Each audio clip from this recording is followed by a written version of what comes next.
Hey guys, this is Dr. Herb. Today we are looking at the autism spectrum disorder. So to begin with, we will start with autism. So what is the onset of autism? The onset is before less than 3 years. That is before 3 years. So what about the gender? The gender is that it is commonly in boys. And what about the intelligent IQ disability? It is present in about 30%. What about the language? Languages, it is poor mostly. Next, we are going to talk about the Rett syndrome. So Rett syndrome is usually onset is after 5 months. So it is after 5 months. Then what about the gender predilection? It is mostly in terms of girls. So it is commonly found in girls. What about the IQ? The intellectual disability is present. What about the language? The languages, it is mostly poor. Then what about some remarks? It is that normal head circumference at birth. So there is normal HC at birth. So normal head circumference at birth, and then there is also the regression of the milestones. There's regression of the milestones. Next we will look at the Asperger syndrome. The Asperger syndrome. So this is the onset has it's greater than 3 years. It is after 3 years. So it is mostly common in case of boys. There is the IQ, that is a IQ disability is absent. Intellectual disability is absent. What about the language? The language is normal. And next we'll move on to the Heller syndrome.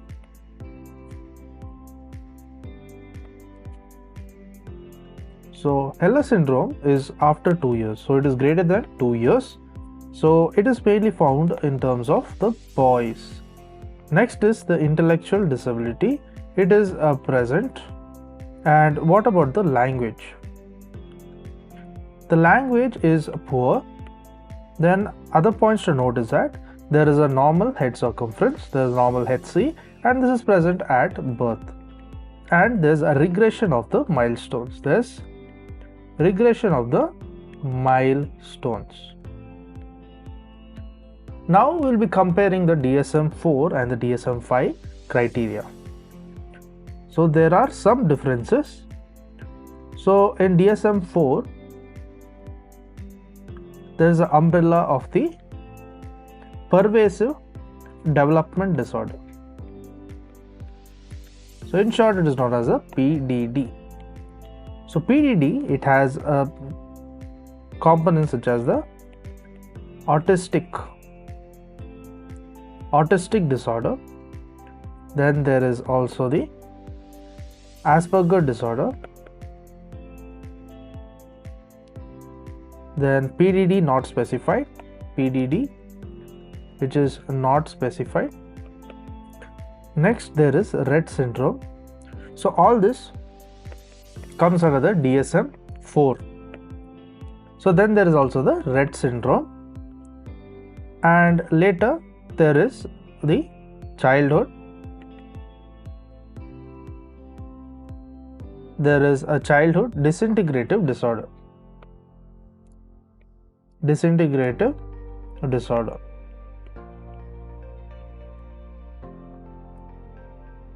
So here in DSM-4 it has all these components, but whereas in case of DSM-5 the Rett syndrome is ruled out.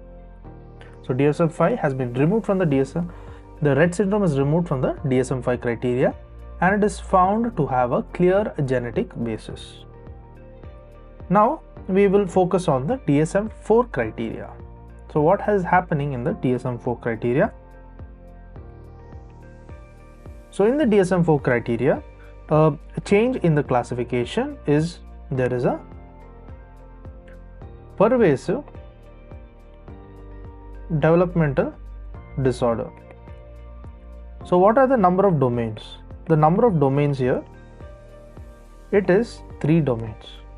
There are 3 domains. So the impairment in social interaction and communication. So there is impairment.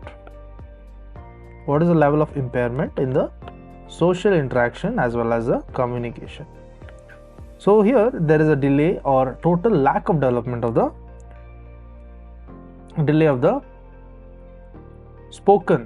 development of the spoken language. Then there is also a stereotyped and repetitive use of language. So there is a repetitive use of language. Next comes, there is impairment. There is impairment in the use of multiple non-verbal. Impairment in the use of multiple non-verbal behaviors. Next comes the failure to develop peer relations. There is failure to develop peer relations. Next is there is lack of social or emotional reciprocity. There is lack of social or emotional reciprocity. Next, we are moving on to the repetitive and restrictive interest or behavior. Repetitive and restricted interest as well as the behavior. So here there is the stereotyped and repetitive motor mannerisms. So you have motor mannerisms and it is stereotyped and repetitive. Next is there is inflexible adherence to specific non-functional routines. There is inflexible adherence to the specific and non-functional routines. Next comes the persistent preoccupation. The persistent preoccupation with parts of an object. With parts of an object. Now we have seen the DSM-4 criteria. Now we will go to the DSM-5 and compare. So in terms of the DSM-5, the change in classification, so it is known as the autism spectrum disorder. Then we move on to the number of domains. So what are the number of domains? The answer is there are 2 domains. Next, what is the level of impairment in case of the social interaction as well as the communication? So the answer here is that there is a deficits in the non-verbal communication behaviors. So there is a defect in the non-verbal communicative behaviors, and there's a deficit in the developing, maintaining and understanding relationships. So developing, maintaining as well as understanding relationships. Then there is also a deficit, and this is in the social emotional reciprocity.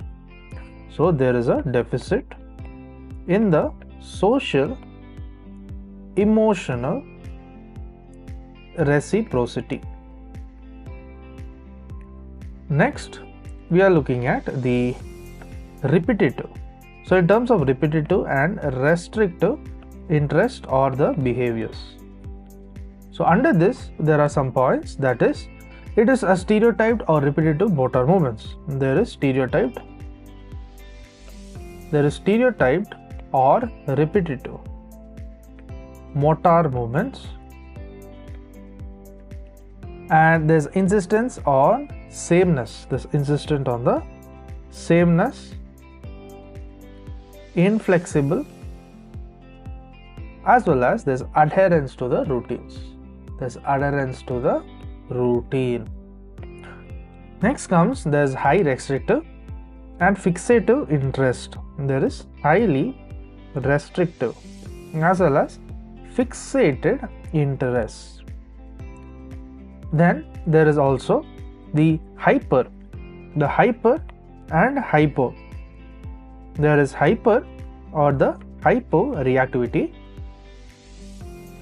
to sensory input. So this was all about the autism spectrum disorder, and we have also shown some diseases that it includes, that is autism, Rett syndrome, Asperger syndrome and the Heller syndrome. And we have also done a study between comparing the DSM-4 and the DSM-5 criteria. To learn and grow like this daily, please do subscribe.